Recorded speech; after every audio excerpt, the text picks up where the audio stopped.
ہجری میں ناظرین کرام رسول اللہ نے ظاہری طور پر اس دنیا سے جب پردہ فرمایا تو حضرت بلال پر غموں کا پہاڑ ٹوٹ پڑا۔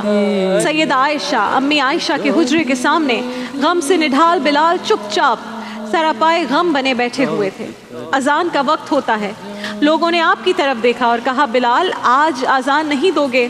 فرمایا نہیں۔ آقا کے پردہ فرمانے کے بعد بلال اب کبھی اذان نہیں دے گا۔ اب حضرت بلال کا دل ہی نہیں لگتا تھا مدینے میں۔ رسول اللہ سے جدائی کا غم آپ کو بس رلاتا رہتا تھا۔ آپ مدینے کی گلیوں میں پا پیادہ گھومتے رہتے مگر کسی حال میں آپ کو قرار نہیں ملتا تھا، اور قرار ملتا بھی تو کیسے؟ مدینے کے چپے چپے پر آپ کو اپنے محبوب آقا کے جلوے بکھرے دکھائی دیتے تھے۔ ایک دن سیدنا صدیق اکبر کے پاس آئے اور کہا اے خلیفۃ الرسول، آقا کے بعد میرا اب مدینے میں کیا کام؟ آپ مجھے جہاد میں شرکت کی اجازت دے دیں۔ سیدنا صدیق اکبر نے جب یہ سنا تو تڑپ اٹھے۔ فرمایا بلال میں نہیں چاہتا کہ زندگی کے ان آخری ایام میں میں تیری جدائی برداشت کروں۔ حضرت بلال نے صدیق اکبر کی اس وقت بات مان لی اور مدینہ منورہ میں ہی ٹھہر گئے۔ مگر جب صدیق اکبر کا انتقال ہوا تو سیدنا بلال نے مدینے کو خیر بات کہہ کر ملک شام کے ایک گاؤں خولان میں مستقل سکونت اختیار کر لی۔ کئی ماہ اسی طرح بیت گئے۔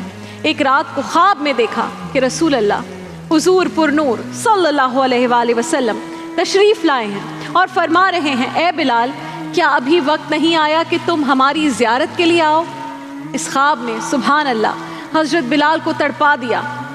پرانے زخم پھر سے تازہ ہو گئے اور بےتاب ہو کر مدینہ منورہ کا رخ کرتے ہیں۔ روضہ اقدس پر حاضر ہوئے تو ضبط کے سارے بندھن ٹوٹ گئے، جتنا صبر تھا وہ ختم ہو گیا، اتنا روئے کہ دیکھنے والوں کی آنکھوں سے بھی آنسو جاری ہو گئے۔ امام حسن امام حسین نے حضرت بلال کی آمد کا جب سنا تو وہ بھی آپ سے فوراً ملنے آئے۔ حضرت بلال نے اپنے محبوب آقا کے نوازوں کو دیکھا تو پھر آقا اور زیادہ یاد آئے۔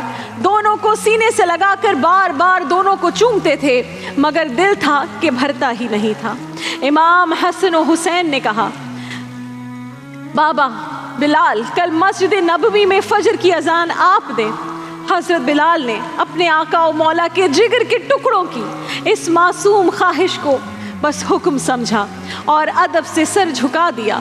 اگلے روز فجر کا وقت ہوا تو حضرت بلال مسجد نبوی میں آذان دینے کھڑے ہوئے۔ جو ہی آپ نے اللہ اکبر کہا مدینہ منورہ کی پوری فضا منور ہو گئی۔